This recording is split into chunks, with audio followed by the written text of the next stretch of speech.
Welcome back. In this video, I will guide you how to write H₂O in MS Word, the most efficient way to type it without lifting your hand from the keyboard. So type H₂O and now select the 2 and press the control key. This is the control key and this is the equal key. You need to press both keys all together to make it H₂O.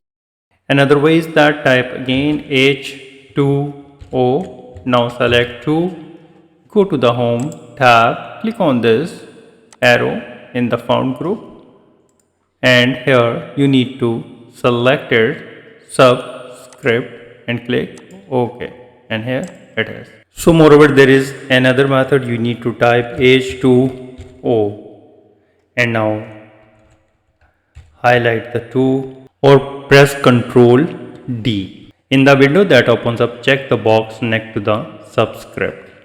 Here it is. Click OK.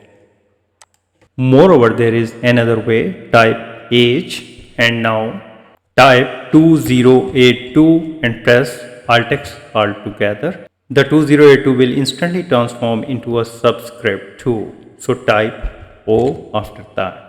So with this way you can easily write H₂O in MS Word. If you think this video is helpful, please support my channel. Thanks for watching.